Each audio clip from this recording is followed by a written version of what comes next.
Think with the doctor. Yes, he's got it. Here he comes. Way back the baby to sleep. Until morning. Ewing. Oh, wow. Oh. He's going to try to get one more shot off the air. Push the buzzer.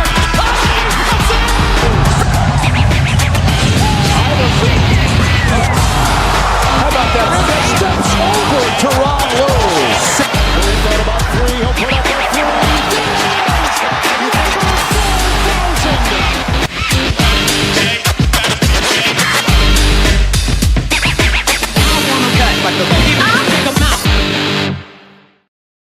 Ladies and gentlemen, boys and girls, children of all ages, Boom Broadcasting presents Three from Deep.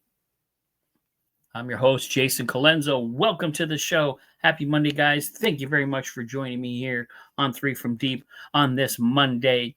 We're in the heat of the summertime, and I tell you what, it is hot out there, man. That humidity around Northern Virginia right now, it is unbearable here lately. It's crazy. So, but we're almost to the end of July already, man. It's really crazy to think about that.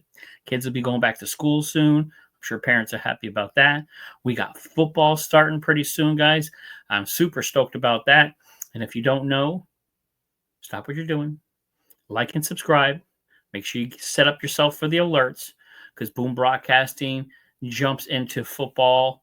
We got a lot of stuff going on. We got the Gridiron Address has come back. We already did one episode with my man Aaron. We got another one coming up next weekend. Out of Pocket with my man Michael Davis, the president. He does Out of Pocket. He does Dad and the Boys. He shares this love of sport with his father and the Dallas Cowboys, which is a phenomenal show. And then your man here, Jason, a.k.a. New York, has Sideline Savants, your fantasy football podcast. That'll be starting up here sometime in August. So, guys, be prepared. Stay tuned. Set yourself up for your Boom Broadcasting alerts. So this way, when we drop new episodes, new videos, or go live, you will get the alert to let you know what is going down. Because, man, we got a lot of great content providers. We got a lot of great content. So please jump on the bandwagon and join us. But I'm excited to sit here and talk about the NBA still, even though it's the dead of summer. You know, Summer League just ended. We'll touch base a little bit on that next week. I kind of have a show that I want to dedicate just strictly to the rookies coming into the league this year, and then we'll touch base on the Summer League. So we'll do that next week. But this week, we'll get into the shoot around a little bit here. We have a former Celtic joining the enemy out in LA. We'll talk about that here in a second. Showing love to an assistant that deserves the love. And then, of course, we got to touch base on old Dame Dollar. We're gonna talk about him going home and back in Portland. We'll get with that. And then we talk about the Central Division. I start breaking down every division. I did the Eastern Division last week, and I will do the Central Division this week. I'll kind of give you guys some thoughts, some prognostications on who's going to finish what, who's going to finish first in that division, wins, et cetera, who's going to slide back, who's going to pop forward. So I'm excited to jump into the show. So we're going to get into the shoot around a little bit here. Marcus Smart, former Boston Celtic, played with the Grizz, was with the Wizards, agreed to a buyout with the Wizards. With that buyout, he decides to go west and join Luka and LeBron out in LA. 2-year, $11 million contract, bringing his toughness, his tenacity, his defense, which I think is going to really help the Los Angeles Lakers because he's one of those guys. He's kind of like that Patrick Beverly. You know, you hate him when you have to play against him because he always kind of poked the bear. But when he's on your team and he's giving you 110%, you love having him on your squad. So I think LA, they got himself a dog in Marcus Smart. He is one of those guys, defensive player of the year in 2022. So to bring that toughness, that tenacity to a Lakers team that really needed it, I think that's saying something. But I want to know, Boston Celtics fans, How do you feel about Marcus Smart going to the enemy? Talk about kissing your cousin.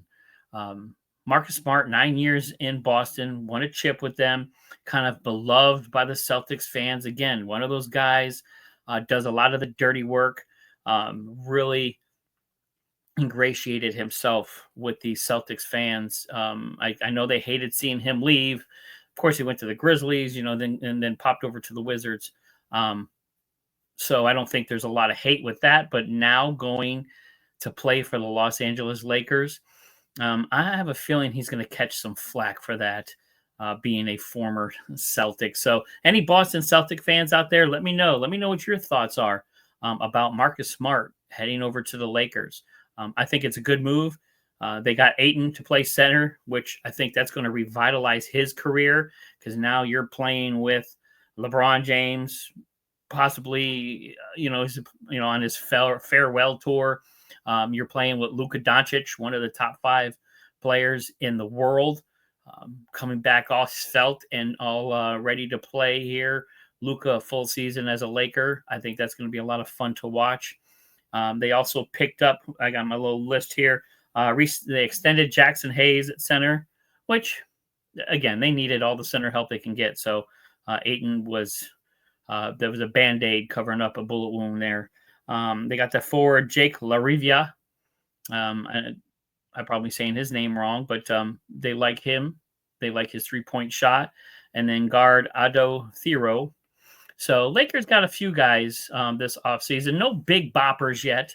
I still think they're trying for something. LA is always trying to cook up something. But I think this Marcus Smart addition to a Los Angeles Lakers team that really did not have a defensive identity last year is going to be a huge pickup. So again, you talk about a guy that gets under the skin of anybody that they're playing. I think this is going to be a really, really good move for LA. Is he the needle mover? I mean, is this going to vault LA into the championship conversation? I think that's going to be a stretch. I still have OKC number 1. I got Houston number 2 with the addition of Kevin Durant. 3, I still got to put Denver in there because Nikola Jokic to me is still the world's best basketball player on the planet right now, period. So I think 4th, 5th for the Lakers. I think they're flopping around in there. I'm throwing San Antonio up in there if they could be healthy with Fox and Wembanyama and Castle, their stud rookie returning for a 2nd year, picking up a dynamic rookie in the draft. So the West is going to be a lot of fun to watch this coming up year. But Lakers needed the help, and they've filled in some gaps this offseason with Ayton, with Smart. So you talk about the center gap, you talk about a defensive gap. So let's see. I still got the Lakers 4th or 5th, but they're not done making moves. Don't sleep on the Lakers. I know this is the offseason. I know this is the quiet time of the year, but don't sleep on LA trying to make some kind of blockbuster something happen. They always got something cooking underneath their sleeves. So, but I like the move. Boston fans probably don't. Again, Boston fans, I want to hear from you. What do you think of your boy going out west? And then I need to throw some flowers out there, man. With the addition of Mike Brown to the New York Knicks, who was an assistant coach as recently for the Golden State Warriors, won some chips with Golden State. There's a lot of assistant coaches out there that are phenomenal in this league that nearly do not get enough credit. So I'm throwing some flowers at my man Mo Cheeks, Hall of Fame player, wins the 2025 Tex Winter Assistant Coach Award. Phenomenal. I don't think we only see head coaches. We only see the players. We don't see a lot of the stuff that goes on behind the scenes on these NBA basketball teams. The countless hours, the sleepless nights, the sleeping in, your coach's offense. That's the assistant coaches. That's the videotape guys. You're talking about the trainers. You're talking about, everybody that's attached to a team, does not get enough love. And the assistant coaches in the NBA truly do not get enough love. I think the head coaches, they get a lot of the criticism, of course, and they get a lot of the flowers. But if it wasn't for their assistants and the rest of the team and the rest of the organization, the NBA would not be what it is today. So Mo Cheeks, congratulations. He's been coaching since 1994. He's been an assistant coach. Started out with the Quad City Thunder in 1993, just to get his feet wet after playing an illustrious Hall of Fame NBA career. 1994 was an assistant coach for the 76ers for 7 years. Then bounced around. He was a head coach for the Trailblazers for 4 years. Back to the 76ers as a head coach. He's with the Oklahoma City Thunder, Detroit Pistons, and again, Bulls, and then as recently as the New York Knicks. So assistant coach under Tom Thibodeau. So very excited to give flowers and congratulations to Mo Cheeks, the Tex Winter Assistant Coach Lifetime Achievement Award. Definitely proud to have had him as a Knick this past year. Phenomenal season we had, of course, with the change now, picking up Mike Brown. But Mo Cheeks, guys, I think he's got a shot at getting a head coaching gig here, probably in the NBA again. But again, one of those unsung heroes on an NBA team that definitely does not get enough love are those assistant coaches. So congratulations, my man Mo Cheeks. All right, we have this week Damian Lillard. Of course, it's not as big as a story. I mean, it's a big story, but I don't think it was as huge if he hadn't been hurt. We're not going to see him, unfortunately, for about a year because of his torn Achilles. He had the buyout for the Milwaukee Bucks. But Dame Lillard going home to the Portland Trailblazers. To me, I did a piece for my man Podcast Smitty on Quick Hits, guys. If you, again, on the Boom Broadcasting Network, check out Shannon Smith, aka Podcast Smitty. I did a little 3-minute piece for him on the emotion of Dame Lillard coming back to Portland, because to me, there are things in sport that transcend it. And to me, a lot of that is the emotion behind it.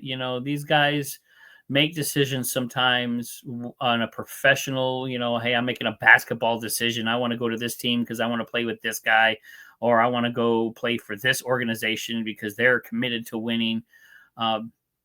Damian Lillard and his decision to go back to Portland, who drafted him, was a phenomenal decision for him. Personally, emotionally, not just basketball, because again, guys, there's more to sport than just playing the game. There's the stuff behind the scenes. There's the community behind you, the support you have, the love you feel. You have to be happy going to work. And sometimes that is very difficult to find. I can attest to that. Sometimes going to work is difficult, especially when, you may not enjoy it. But, if you have a chance to go somewhere where you're not just going to enjoy and love playing there, but this emotion around you, the scenery, the feeling, the vibe, the people, the organization, just everything around you feels right, feels good, is comfortable, you're happy. You don't need any validation. Like, I don't need to be validated. I'm going back to a team. I need to win a chip, because if I don't win a chip, my career has been crap. No, that's something that he doesn't need. So Damian Lillard going back to the Portland Trailblazers is probably one of the most beautiful things I have seen in sport in a long time, because I know how much that franchise, that town, that area means to Dame Dollar.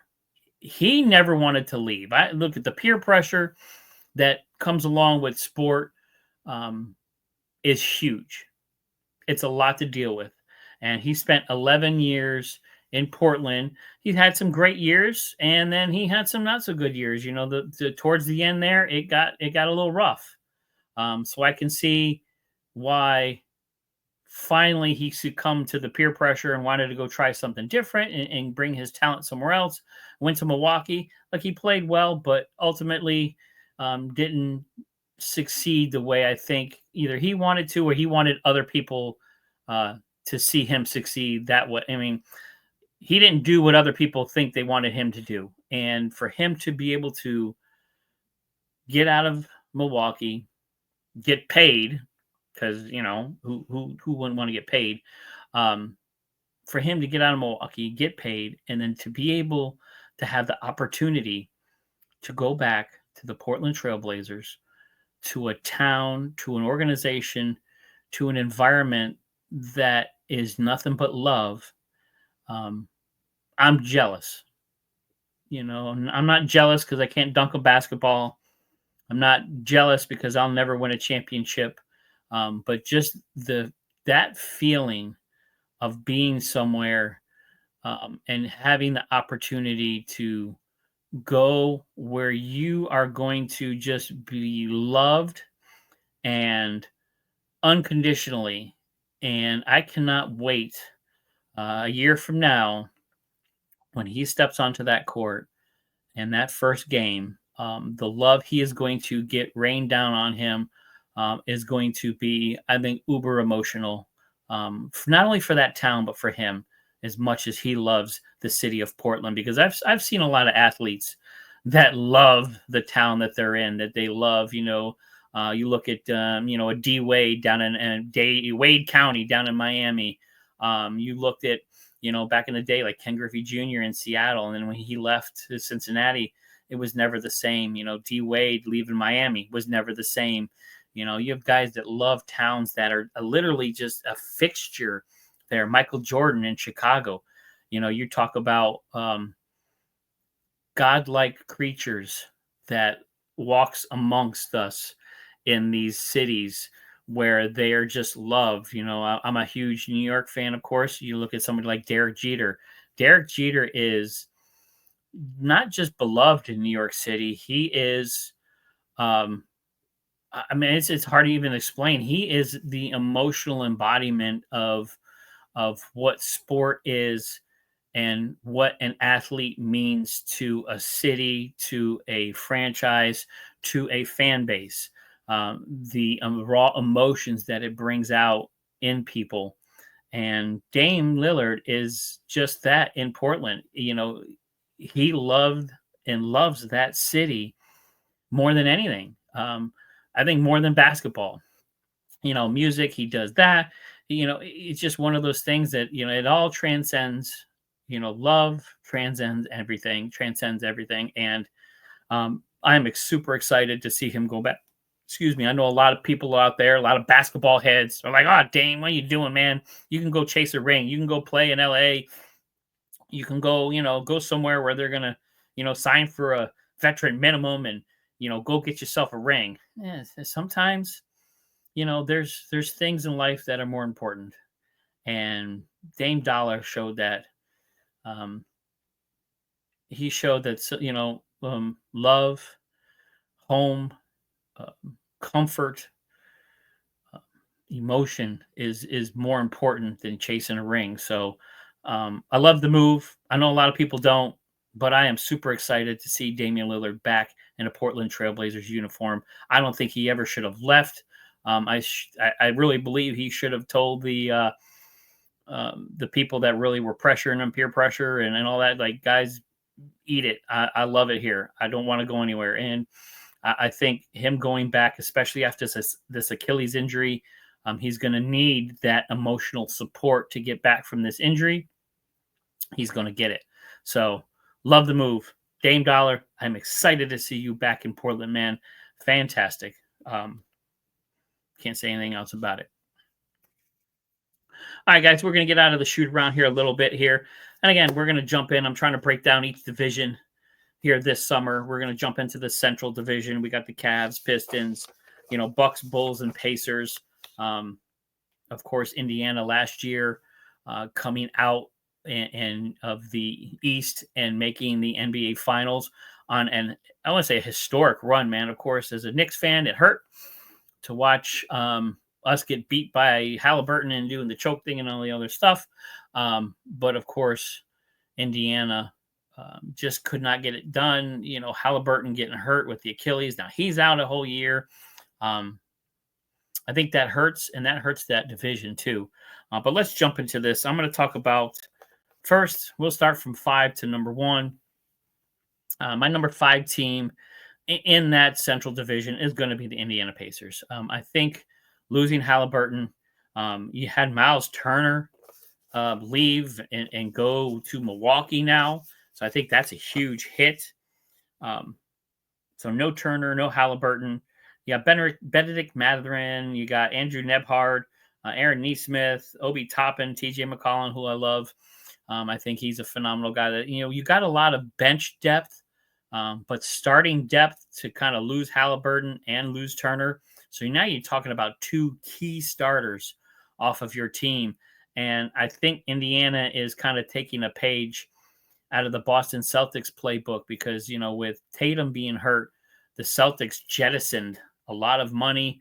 And I don't want to say they're mailing in next year, but I think next year is going to be one of those, hey, let's play, but we're playing for a lottery pick because we want a top pick just so we can get next year. Next year's a throwaway year. We want to get Halliburton back, and then we'll ramp it up again. So I have the Pacers last in that division. I think they're going to be about a 37-win team.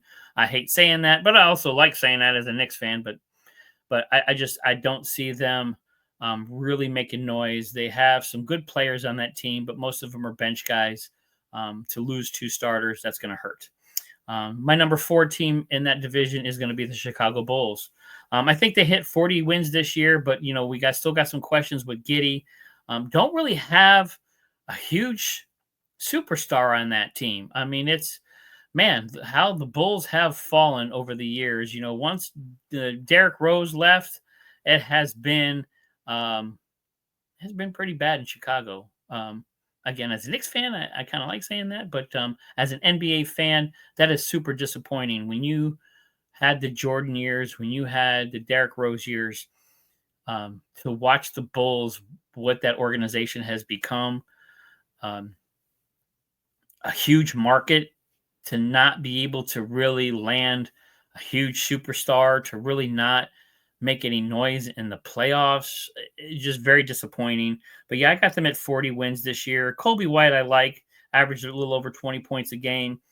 Vujacic, about 18 points and 10 rebounds. So, I mean, they got a couple of guys on there that are pretty good. But again, what's going on with Giddey?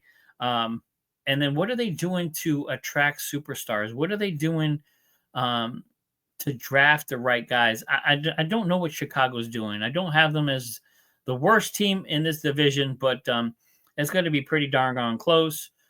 Chicago, where you at?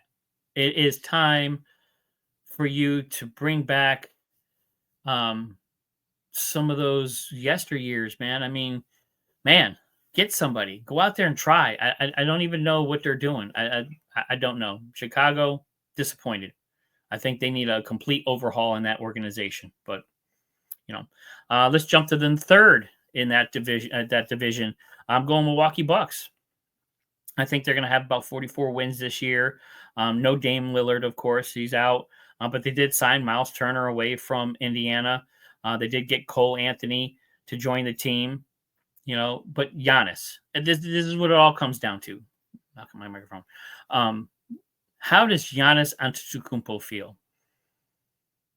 30 points, almost 12 rebounds, 7 assists. Giannis Antetokounmpo is still, to me, in the top 5 players in the league right now, period. He is an unbelievable talent. He is the Greek freak, one of the best in the world.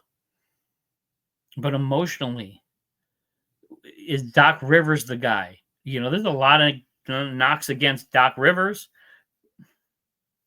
There's a lot of guys for Doc Rivers.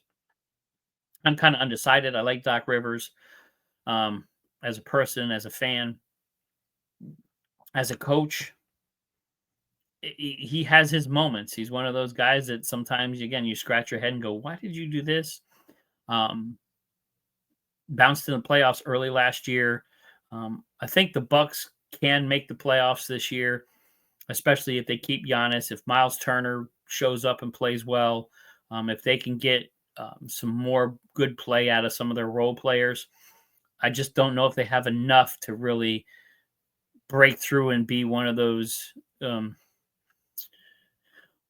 teams that you're like, okay, yeah, they can challenge for a championship, or at least challenge to be number one in the East, because Orlando's on the come up. The Knicks are still right there. So you got a lot of teams in the East to climb over. Pistons, who I love. We'll talk about them here in a second. Cleveland. Just Milwaukee. I can't see them challenging to win the East or even win this division, because they're okay. They need to do something else. And I really believe if Giannis does not want to be there, he needs to be traded. Again, here we talked about love and loyalty with Dame Lillard loving Portland. Look, Giannis, if you love Milwaukee like Dame Lillard loved and loves Portland, come out and say it. Do a press conference, whatever, however you want to do it. Do a YouTube thing, whatever, or Facebook or Instagram. Come out and go, guys, all this talking, shut up. I love Milwaukee. I'm staying here. I'm going to finish my career here in Milwaukee. If anybody wants to come play at me, come play. But I'm staying here, and just cut the rumors and get all the gunk out of the way, because that tends to ruin guys' careers more than anything. So, Giannis, I love you, man. I'd love to see you in New York. I really would, but it's time to tell everybody what you want to do. I want to stay or I want to go. Just let everybody know.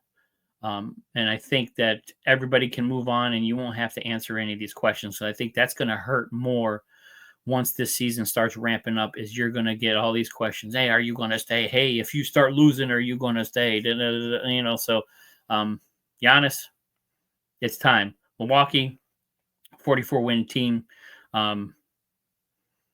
Possibility to make in the playoffs, but it's going to be tough. I think they need more. My number 2 in that division, I think they take a little step backwards, is that Cleveland Cavaliers team. 64 wins last year. Phenomenal regular season. Couldn't translate that over to the playoffs. I know they had a bunch of injuries they couldn't overcome. Darius Garland getting injured.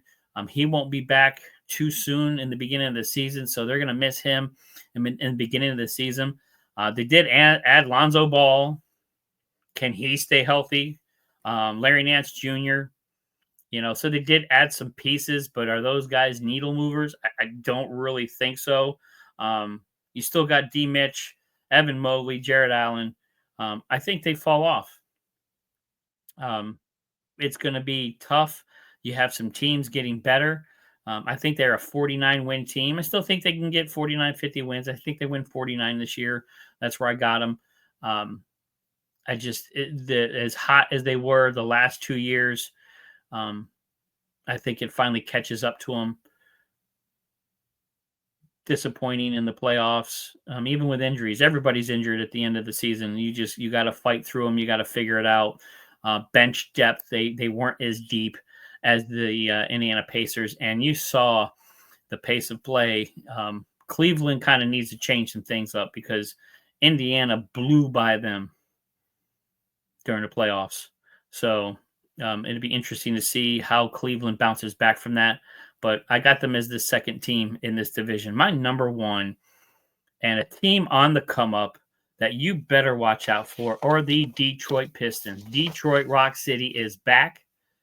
That old school basketball mentality, of scoring and defense and playing with some tenacity. Gave the Knicks a little bit of a run during the playoffs. Cade Cunningham, super impressed. 2001 number 1 draft pick. First 3 years, kind of like, oh, is this guy a bust? They weren't really playing well. One, worst in the league. And then JB Bickerstaff, who should have been the coach of the year last year. JB Bickerstaff comes in and takes that Detroit Piston team and leads them to the playoffs, a 44-win season. I think they win 52 games this year. I think the Detroit Pistons of old are coming back. I love Cade Cunningham. I think he's going to be in the MVP conversation this year. That's how well he played last year. That's how well I think his game is progressing. And I think last year really did something for his confidence. And I think Bickerstaff, being the coach that he is, watch out for the Detroit Pistons next year and watch out for Cade Cunningham. They are on the move. And I believe that they are going to be, I would put them second in the East, maybe third. I think it's going to flip-flop between them and Orlando. You got all these hot young teams coming up, man, and I think Detroit is one of them. I have Detroit number 1 in the Central Division. I think they have a 52-win season. Ashur Thompson, Amen Thompson's brother, I love him. I think he is a phenomenal player. Tobias Harris, Malik Beasley. They have a really good team there in Detroit, and it is about time that the Pistons were back.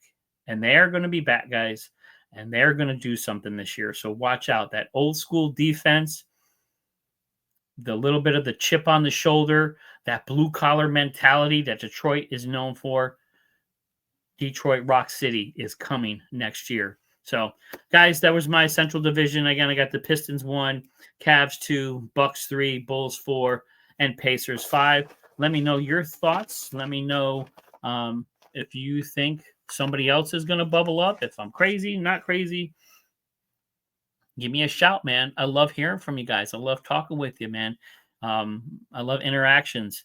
So I want to hear what you guys think. Because, again, I'm just a guy talking on a microphone and telling you what I think. But I love to hear what other people think, whether I'm crazy, they're crazy, who's crazy, who knows.